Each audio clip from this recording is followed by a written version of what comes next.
Speedway, Christian Eckes, Christopher Bell, side by side. Big push from Chandler Smith into C. Bell.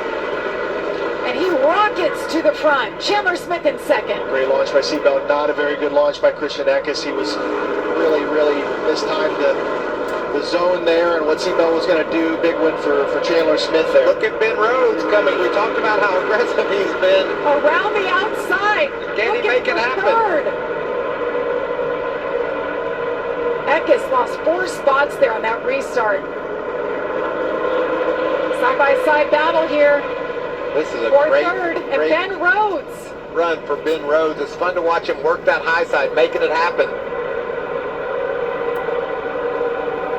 He just drives it so deep into the corners, and then there he goes with that momentum on the high side. Nice job. He's been able to do that better than everyone else tonight. See him, he's up to third, as you said, with the strategy not playing in their favor, but this could be a great points night for those guys. I mean, he started last. Let's get one of those second tires. Yes, sir. Trucks all over the place. Back battle for 11th, 12th, 13th here. Chase Briscoe. Oh, Briscoe, he's got an issue. Does he have a flat right rear? He was sideways.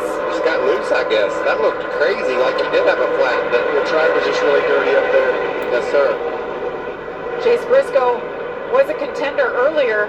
What about a contender in Dawson Sutton? His day started horribly. He's capable of winning this race tonight, and we're in a great position to cash in on some good points. Obviously, not tons here changed for the battle for the lead, but C. Bell is just checked out. He and Chandler Smith both, but Butterbean Queen was able to squeeze around Ben Rhodes and into the top 10 in that Ram number 12. Good job for Butterbean.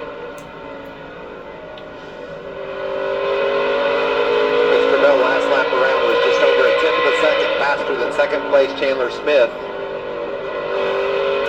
Pretty neat to see Bell driving for Kalmar Friesen Racing.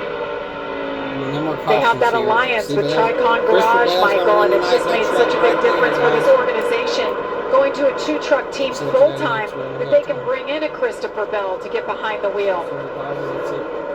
Got the call last week, see if he wanted to come do this, and I was talking earlier, Austin, if somebody calls you and says, you want to run Bristol, you say, yeah, and then you say, who is this? You know, getting a chance to race at this place is something that's fun. Well, we talked about the Triple Truck Challenge. Of course, Corey Heim won't be able to win this one and take the 500 grand, but there's still 50 grand on the line for the driver. It is a Truck Series regular, so Christopher Bell would not be eligible. Next guy would be Chandler Smith, who could take home that 50 grand and maybe that briefcase full of cash we've often seen.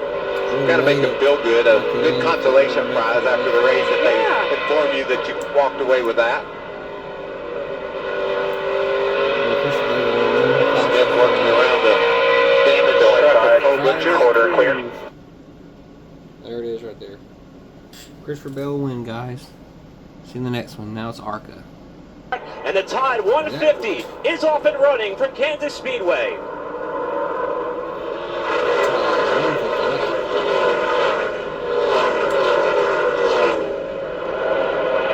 Jack Wood able to get a jump off the front row there, easily clear into turn 1. Meanwhile, racing for P2 is Coleman and Junior Zero side by side as the field's really spread out after the first top 10 cars. Yeah, pretty sanitary start though. I didn't see any tire spin or anything from any of the front runners. That battle for second continues as now Ruggiero charges up to the outside to solidify himself in second spot. Joining him up on the top side is the 70 of Thomas Annunziata, who goes to 5th, while Wood will lead the opening lap. You see those drivers drop down onto that apron, and it's totally inbounds to be able to race under that white line, and those guys are just trying to take out track distance as they're chasing Jack Wood through the first lap here. A couple of cars already venturing up to that second lane here early in the going. Most recently we saw Laney Bice trying the top side, as here's a look at Jason Kitzmiller and Gavin Bichelle, 97 and 25, battling for 8th. Yeah, Kitzmiller comes in here second in points. Top 5 in points last year in the Arca Menards series, running full-time again this year. Right now Kitzmiller will take that spot, which will be 7th. Michelle falling back in line just behind him.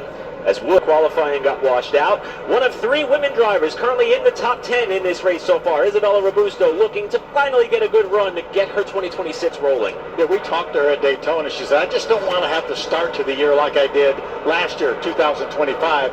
For the first 5 races she had trouble in. And sure enough, she's already had trouble in the first 2 races this year. The 3rd race last year was at Talladega, and she finished 3rd, the highest finish ever for a woman at Talladega. And this year, Talladega and Kansas flip-flop. She's looking for a good run here to get her season on track, as you mentioned, Eric. This is a track where she's got some confidence. Remember, won the pole here back in 2024. For more on Isabella, let's go to Caitlin. Yeah, guys, I actually had a chance to talk with Isabella about her season so far just before the race, and she said, I feel like we've been fast, but we just need to execute better, both on the driver and the team side. She said yesterday in practice, they tried a lot of different things. Some worked, some didn't. She felt like the weather today was going to be a challenge, obviously, but in the interim, she spent a lot of time with her crew chief, Glenn Parker. She feels like the two of them have really been aligning. Glenn's actually known Isabella since she was 11 years old, working on her Legend Car program, but she said their communication has been really good so far at the shop. And right now, though, she's saying way too tight in the front on that 55. Thanks, Caitlin. We saw Daniel Dye getting up to 3rd around Jake Bowman, and Dye's car has been on a rail so far today. Yeah, he was the fastest car on the racetrack that last lap with that pass. Yeah, and he's been putting on quite the show. Watch this. This was a battle up inside the top 5. That's actually him charging up through the field. This is getting around Andy Jankowiak earlier for a spot in the top 10. And the charge just continued on and on and on. This is a move that he just put on the point leader Jake Bowman to get up into that podium spot.